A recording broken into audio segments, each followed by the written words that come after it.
The story of today's special guest will show us how much value IT brings to our lives.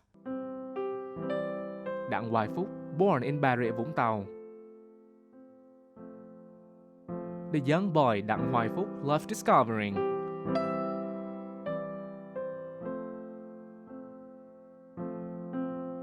One day, when he was 9, he was digging up an Ochna interferometry.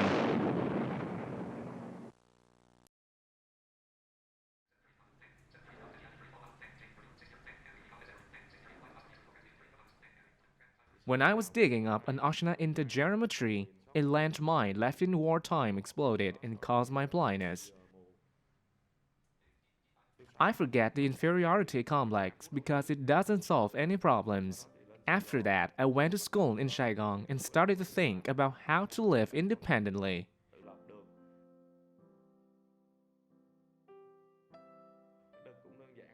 I simply found the only way was education, and I shouldn't do bad things. Then I worked for Chiang Mai Center since the day it was established. At that time, I worked as a computer teacher. The center aims to develop and apply IT in education and employment for the blind in Vietnam. From this turning point that one might think would ruin his future, and with his strong will and considerable support from IT, Đặng Hoài Phúc has built a bright and secure future for himself. This shows that IT is a powerful tool for all people to assist them in being fully included in a community, no matter who they are. Let's now join today's talk show to learn more about another side and another great benefit of IT that hasn't been recognized by many people. That's IT for the blind.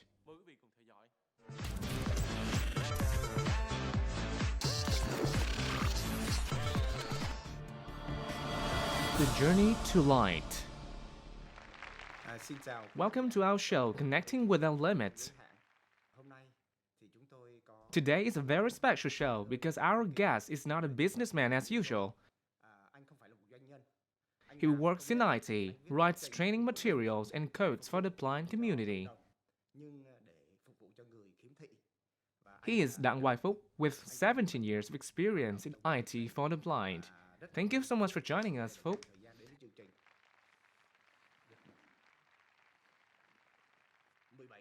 After 17 years of working for the blind community, have you ever thought that you have devoted enough time and energy to that work, and that it's time to do something for yourself or your family?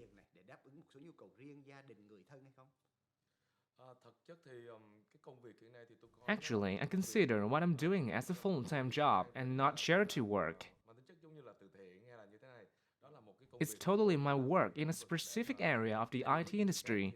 Instead of doing business and focusing on financial benefits, I invest my efforts in activities that promote education and employment opportunities for the blind.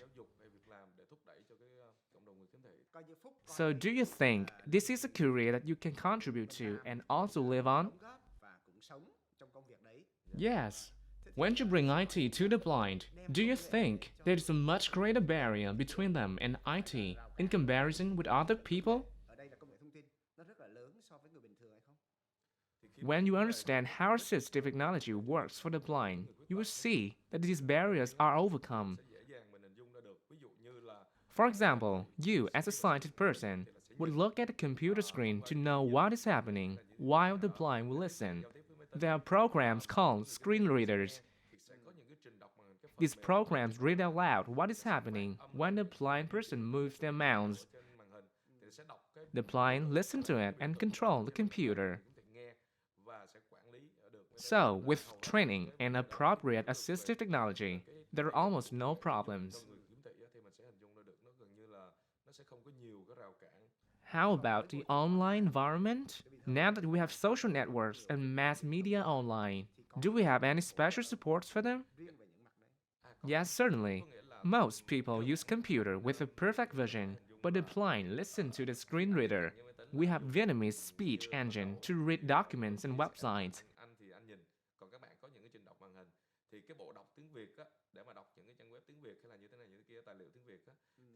My team at Chiang Mai Center has been developing this tool for years. Today, most Vietnamese blind people are using our speech engine on a Windows platform. With this tool, they can join social networks like Zalo, Facebook, Twitter, and YouTube. They can listen to music and can use the computer as a tool for employment. There are a lot of people creating jobs for themselves, buying or producing things, then running their own business online to earn money for themselves. Everything is possible.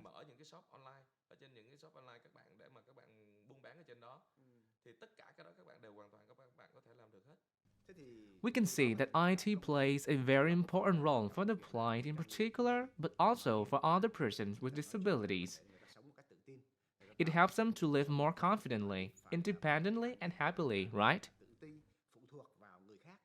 Yes. Then, do you have any conclusion to summarize what blind people need most in IT? I firmly believe that the blind and other people with disabilities really need IT products that are fully accessible. When companies create a product for the public market, they should carefully look at making products that are fully accessible. When they do this, their products can be used by many different types of people. Otherwise, they can only sell the product to people without disabilities. If they pay more attention to this matter of accessibility, it will broaden the base of potential customers. This provides both an economic value and social value, and those values will strengthen their brain.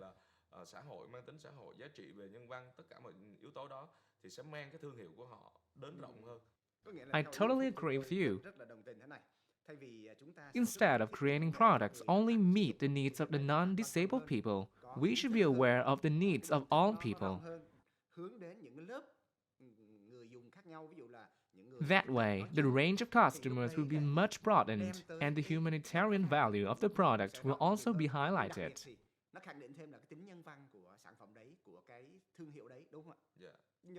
I heard that many years ago, most universities didn't accept blind students because they thought the student could not follow the curriculum. I also understand that often disabled persons were refused service by many airlines.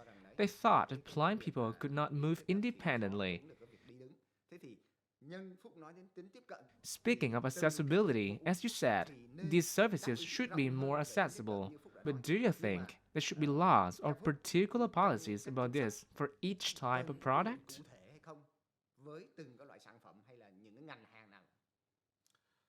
I would like to share with you and the audience a little bit about these problems of public services like universities, airlines, or banks that don't accept blind people.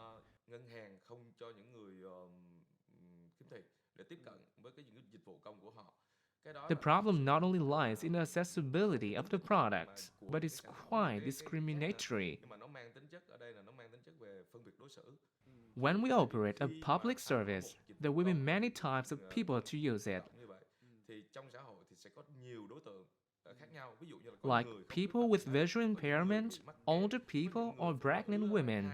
So we should ensure that the service can be provided to all people. If not, it mustn't be allowed to run.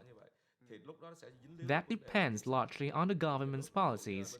For example, in the USA and other European countries, if we want to sell a product like iPhone to people working in government,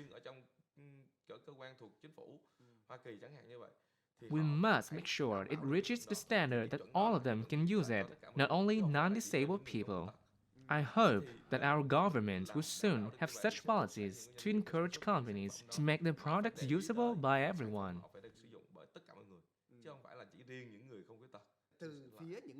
As IT and other companies provide technology services, what should they be aware of to make the products and services usable by people with disabilities? In fact, many employers don't hire blind people because they still don't understand what the blind can do. Even the blind themselves are still too shy to get included. There are many reasons for the hesitation. In the past few years, the Chiang Mai Center has introduced a new strategy to be the bridge between the employers and the blind students.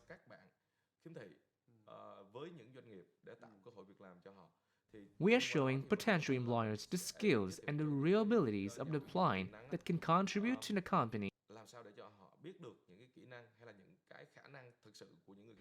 We want to demonstrate that this is a win-win situation, not one where one side gives and the other takes.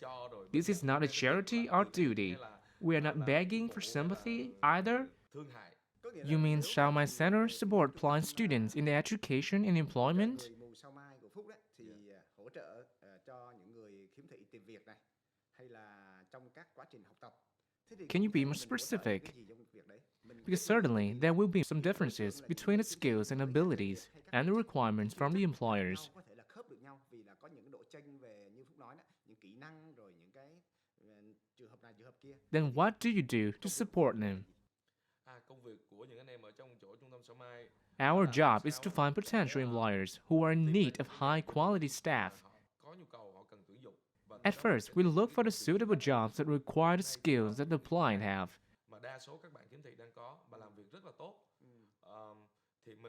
We then contact suitable employers to introduce potential resume of the applying students. We often have soft skill training courses at Chiang Mai Center for applying people or students with no experience.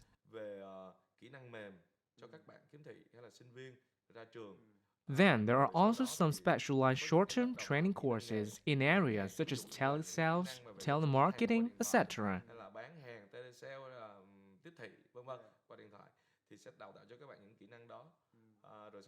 After they completed those necessary courses, we will provide their profiles to potential employers.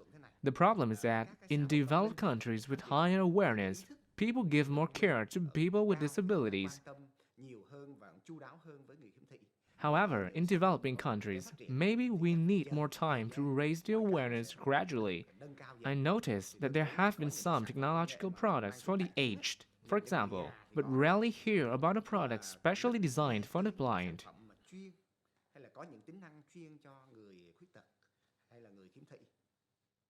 In fact, we don't need to create products just for the blind, but products for all people.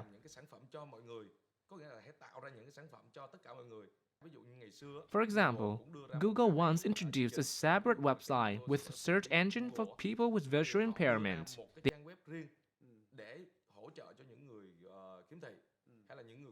They added some special tools like magnifiers. It was just the same site, but they reduced the visual effects so that blind people could use it easily.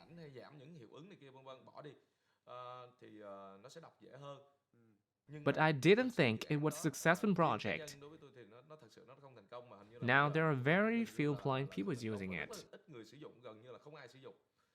They just use the same website as sighted people do. So the important thing is in designing a website accessible for all people.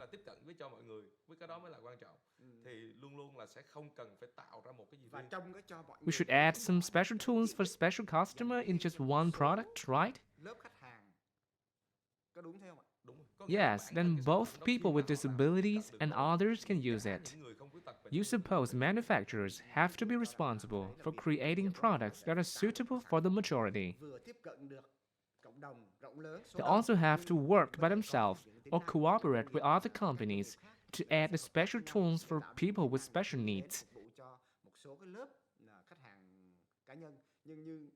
I would like to know if there are any foreign organizations to support the products and companies with modules or programs serving people with disabilities.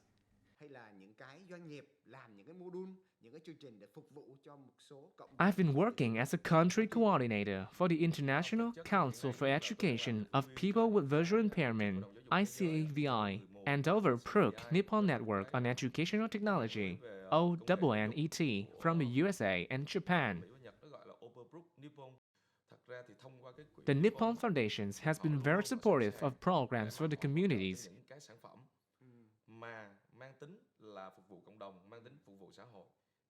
If a product is going to be created for the community, it will surely be considered for support by them. As for most products that are created, it's the manufacturer's responsibility to make sure it can be used by all people. Government policies are also crucial. There should be laws and policies with specific standards to promote products that are fully accessible. cái luật để mà làm sao đó để những cái doanh nghiệp đó sản xuất những cái sản phẩm cho tất cả mọi người và sẽ ủng hộ cho những cái sản phẩm mang tính tiếp cận như vậy. Thưa quý khán giả, With 17 years of work within the field of IT for the applied community, Phúc was awarded the title Knight of Information Technology by eChip magazine for his contributions. với những gì anh đã làm và đóng góp. Còn với How about us? Each of us can raise the awareness after hearing Phúc story. và cũng như qua câu chuyện với anh Phúc, chúng ta mỗi người đóng góp By doing our part to contribute to the community, anyone can take a little more care for the people with disabilities in general and blind people in particular. That wraps up our today's talk with Đặng Hoài Phúc.